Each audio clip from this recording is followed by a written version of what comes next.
Welcome to Vlogmas Day 14! 14! And this, Mommy! Ano ba yan?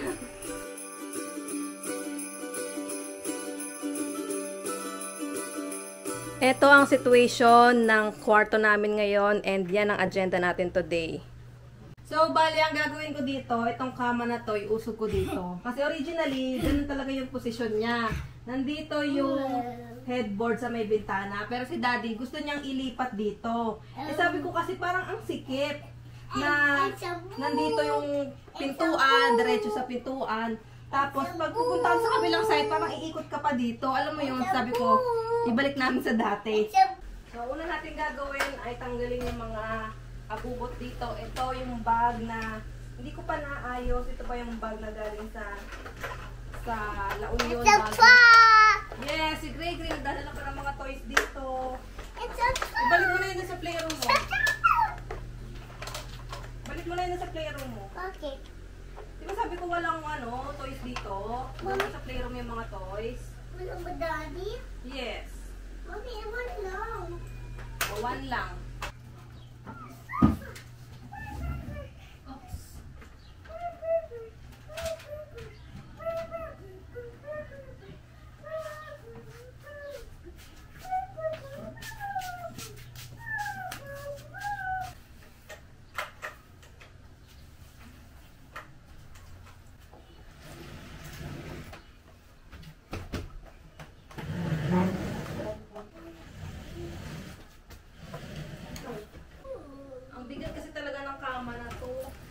So, tulak ko na lang kaysa buhatin ko pa siya.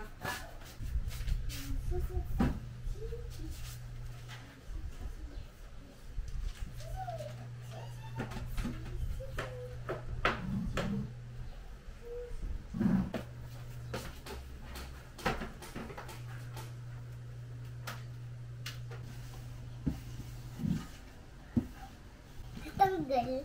Thank you. Uy, kunin mo isa. Kunin mo isa. Lilinisan pa to.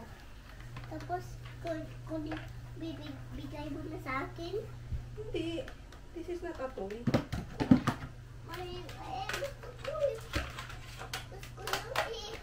Anong gusto mo? Ayan, unicorn. Gusto ko ba iikot ito yung white? Anong white? Yung white na ikot. Yung white na ikot, honey. Yung white na ikot. Anong white na ikot? Yung bilog. Yung bilog, honey. Kunin mo yung books. Yes. Books na yan. Yes. Yes. I love you. Papalitan ko na rin yung bedsheet tsaka kortina namin. And dito namin nilalagay lahat ng bedsheet, kortina, mga tuwalya. Sobrang space saver kasi sa ilalim lang siya ng kama. Tapos ayan, meron siyang cover, hindi siya maalikabukan. Kasi dati itong mga tuwalya, kortina, bedsheet, dito nakalagay sa mga drawers namin. Eh para tipid sa space, para yung drawers namin puro damit na lang. Bumili ako nito, itong underbed na storage, para sa ilalim lang siya ng kama at magkakasama na lahat, diba? Ayan, para isang kuhaan na lang ng kortina, tsaka bedsheet, pag magpapalit, diba? Tapos, tipid pa sa space kasi sa ilalim lang siya ng kama. O, diba? Ganyan lang siya, i-zipper mo lang, tapos itutulak mo lang, pabalik sa ilalim ng kama. Palitan na natin itong kortina.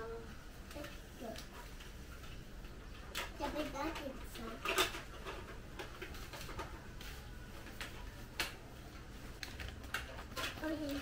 Ay! Wait lang kasi kakabit ko pa yung kortina. Ito ka sa likod. Para makita ka. Saan? Ilalagay lang ako ng kortina.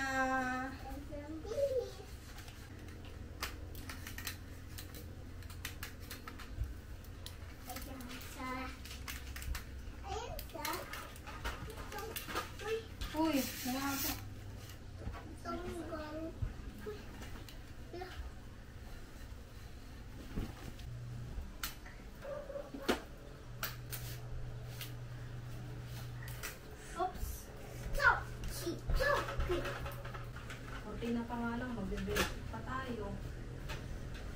Habang si Gray Gray nanonood ng mga vlogs namin, ako naman ay papalit na ng bedsheet. Alam niyo, mas gusto na ni Gray Gray panoorin yung mga vlogs namin. Kapag binibigyan ko siya ng screen time, mas pipiliin niyang manood ng vlogs kaysa sa mga sa Disney, sa mga cartoons.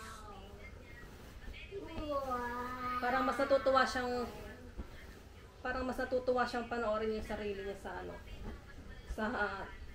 sa videos. Ito yung punda na gagamitin ko ngayon. Tapos ito yung comforter ay duvet cover. Tapos asan yung bedsheet natin? Ito, puro brown. Actually iba-ibang colors to. Tinry ko lang na mag-mix and match, pero parang hindi ako masyadong satisfied. Parang mali ata yung mga kulay na mix and match ko. Kasi sabi ko, kung isang color lang sa isang set, parang naman, masyadong plain na pare-pareho ng shade. Yung punda, yung kumot. So, nag-try ako mag-mix and match. Kumbaga sa punda, ganitong color, sa bedsheet, ganitong color. Tinatry ko i-achieve yung aesthetic na brown, pero parang mali yung mga shade na napili ko para ipag-combine. Mommy, I help you. Thank you for helping. Okay. Anong color dito? Brown.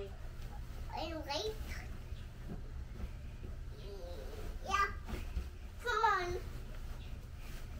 Kaso maliit. Kasya yan, sakto yan. Kaso maliit. Wow! Nakita ko yun online. Mahirap kasi yan gawin. Oh, mahirap to ikabit eh.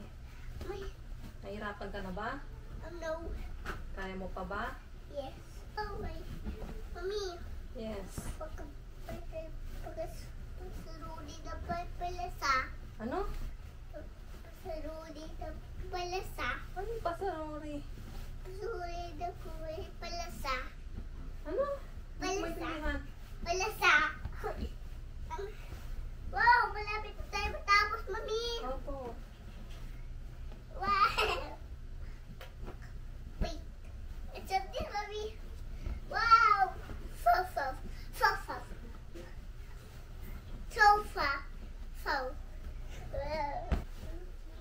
Ito yung isa kong nakitang way ng pagkakabit ng duvet cover. Ilalatag mo yung cover ng pabaliktad. Help you. Opo. Ilagay mo yun doon sa gilid. Ano ilagay? Ito. Baba mo yan. Tapos, papataw natin yung duvet. Tapos, irorolyo natin. Paano?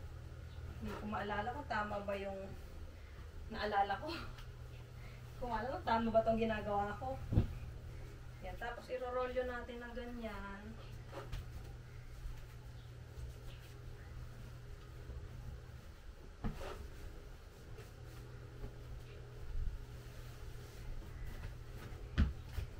Hi. Excuse me.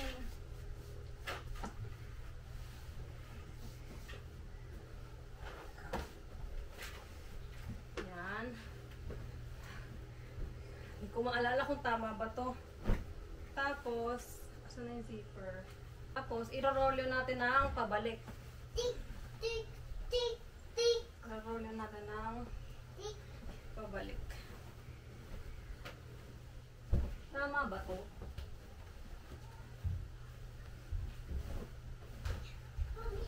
May Yes. nakaharang. Saan? Basura. Wala kong daanan. Ayan. O, diba? Magulo lang yung pagkaka-explain ko and pagkaka-execute ko, pero o, diba? Dapat pala bedsheet ang inuna ko. Tagalin natin to. Bedsheet. Excuse me. Excuse me.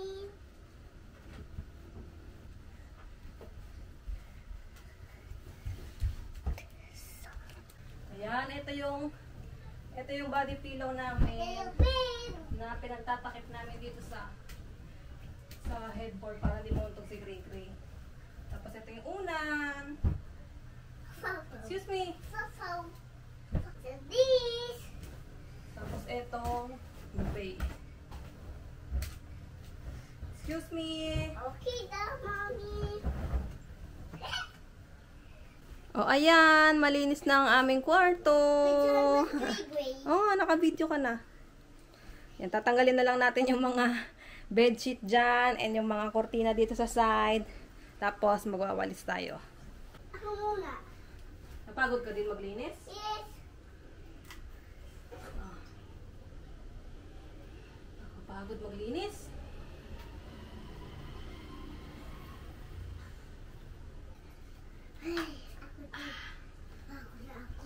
Napagod ka din? Yes.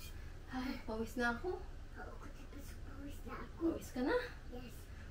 O, pahinga muna tayo 5 minutes. Okay?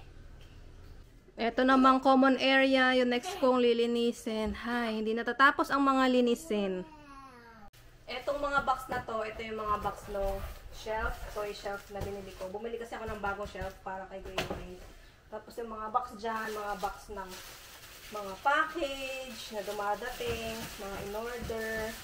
Ano to ba? Nandiyan pa rin ata yung ito yung mga box ng mga fan. Bumili kami ng neck fan. Ito palang drawer na to, balak na to ibenta. Pero may laman pa kasi ito, kaya hindi ko pa ma-post. Ayan, i-declutter ko muna yung mga laman. IKEA to mga moms na 6 layer.